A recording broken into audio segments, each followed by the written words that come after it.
the Supreme Personality of Godhead, the Absolute Truth, Krishna. How can we see God everywhere, anytime? What are the three levels of realization of God? And why is it so important to know about Him? Before I even start on this exalted topic, I must admit that I have no qualification whatsoever to talk about Krishna. Therefore, I beg for your mercy so that I can repeat what I heard from my spiritual master and Srila Prabhupada. Without even realizing it, we are constantly and completely immersed in some aspect of Krishna. Everything is connected to Krishna one way or other. The more we see this, the more we want to interact with Him on a more personal level, the more He reveals Himself to us. When I was a young boy, I used to be an altar server in our local church. Every Sunday after the Mass, we had a Sunday school where we read from Bible and talked about Jesus. It occurred to me that if we have to take our hats off when we enter the church, and if we have to kneel in front of the altar, it looks like that we are honoring someone with these practices. We call the church the house of God. So in my little head, it all pointed to the fact that God must be a person. So one day I asked the priest, who is this person? To cut the long story short, I wasn't satisfied with the answer. The priest merely talked about some incomplete, impersonal aspect of God, not a person as I was hoping to hear about. Fortunately, we don't have to speculate about this question. Either Krishna himself or his devotees are providing us with plenty of information about this topic. In Bhagavad Gita, Arjuna says, "You are the Supreme Personality of Godhead, the ultimate abode, the purest, the absolute truth. You are the eternal, transcendental, original person, the unborn, the greatest.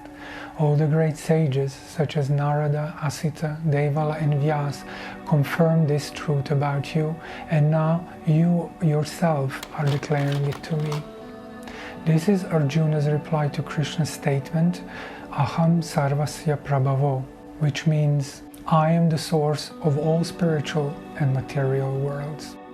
So right here we can stop and wrap up this video. God is the source of everything we see and everything which is beyond our current perception. It's quite clear. He is everything, like everything.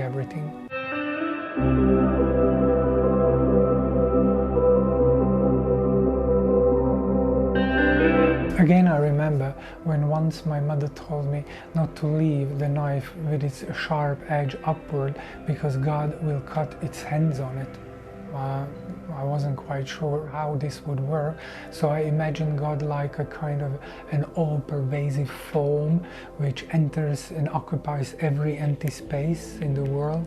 That made the only sense to me.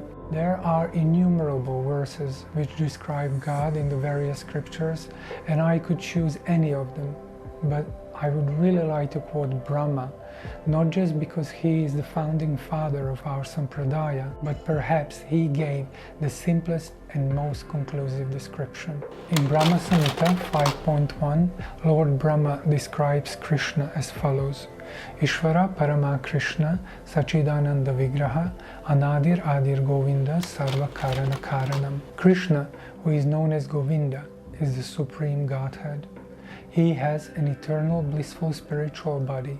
He is the origin of all.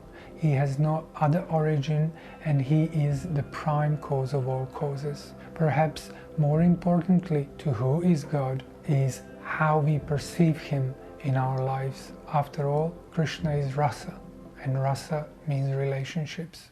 So in this spirit, I will go through the three basic levels of realizations by which one can perceive God. Srimad Bhagavatam 1:2-11 states, Vadanti tat tattva vidas tattvam yaj jnanam advayam brahmeti paramatmeti bhagavan iti shabdyate.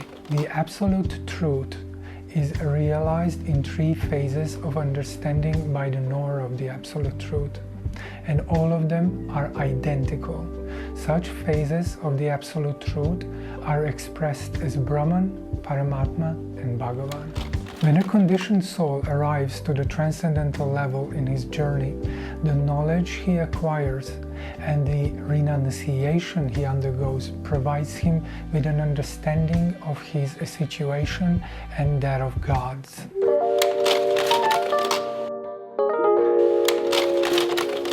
A dry philosopher whose main aim is to speculate about God, this world, and about himself, who uses his acquired knowledge to gain pleasure out of this type of intellectual theorizing, is called a Gehini. Because these type of people accept the authority of the Vedas and understand that there is more to this life than just eating, sleeping, reproducing and defending, Krishna offers himself to them in the form of Brahman. Brahman is Krishna's all-pervasive impersonal form. Brahman is the basic understanding of God.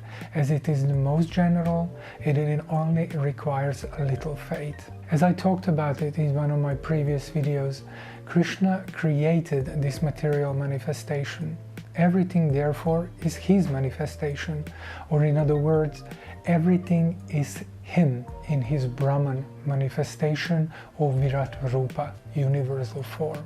On a more practical level, the heat of the sun, the warmth of the water rushing down your body, the taste of the strawberry, the strength of the pillar supporting the building, the softness of the pillow, the beauty of a flower, everything is Krishna in his form of a Brahman. For us devotees, it is important to understand that every aspect and every detail of this manifestation has its origin in Krishna as Brahman. When we see something nice and attractive, that element which attracts us is Brahman.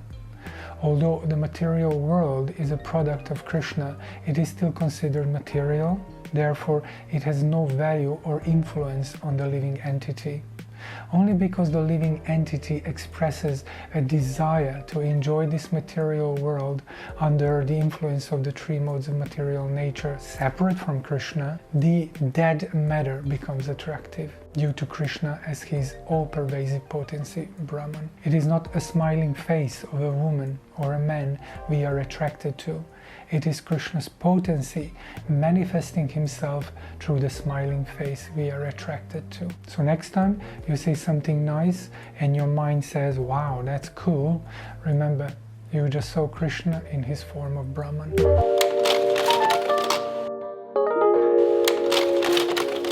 When a transcendentalist with Brahman realization gets in touch with the devotees by their causeless mercy, he gets a chance to advance his consciousness and realize that God is present in every living entity's heart. Yogis are considered Paramatma realized transcendentalists. They renounce mental speculation and instead engage in serious tapasya and meditation. Depending on their spiritual advancement, their aim is to either develop mystical siddhis or to see themselves as the super soul within their hearts. For devotees, Paramatma is very important.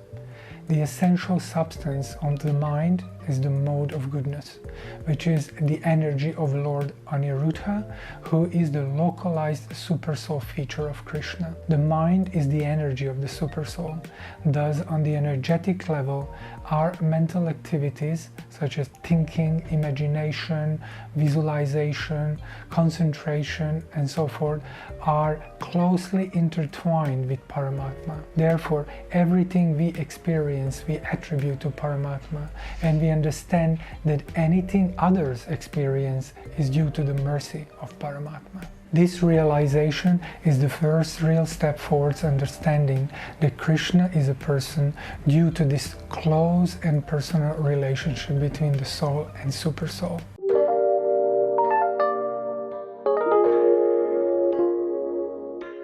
Only by the mercy of Guru and Krishna is possible for a yogi to further advance on his transcendental journey.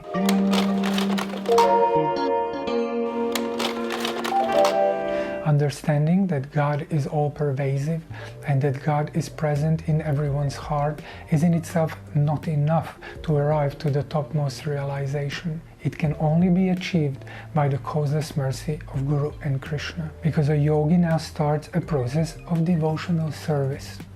This can only be done to a personal form of God, as it involves engagement in chanting and hearing the names of God, meditation on the lotus feet of God, worshipping God with various paraphernalia. This process requires a personal relationship between the servant and the Lord. But more importantly, it requires a certain mood, a mood for devotion. Krishna, in his ultimate realization form, is called Bhagavan.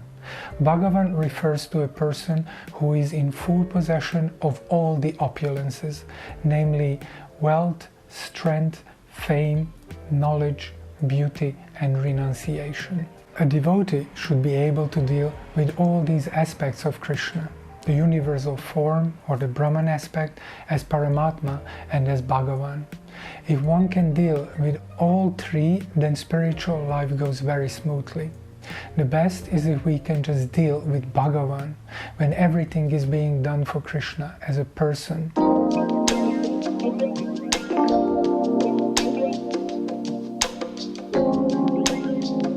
Just to make sure that we all get this point right, Brahman, Paramatma and Bhagavan are the various aspects of the same Supreme Personality of Godhead. We call this the Absolute Truth. The devotee sees everything connected to Krishna and everything originating from Krishna.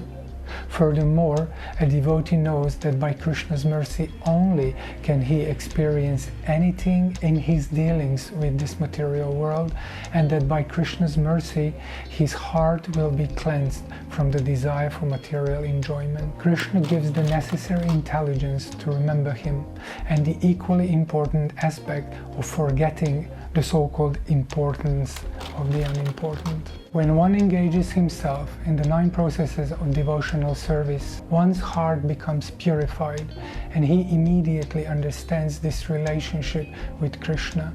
He then revives his original quality of Krishna consciousness. With determination, firm faith and devotion, a devotee therefore worships Krishna by performing the Sankirtan Yagya, chanting the holy names of Krishna.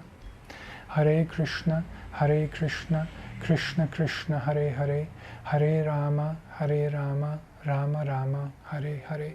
Thank you very much for watching this short series of the 5 main topics of Bhagavad Gita. I hope you liked it and that you learned something and that inspired you in your Krishna conscious life. If you would like me to cover any other topics, please leave a message in the comment section. Otherwise, please consider liking these videos and subscribing to my channel. Thank you very much. Hare Krishna.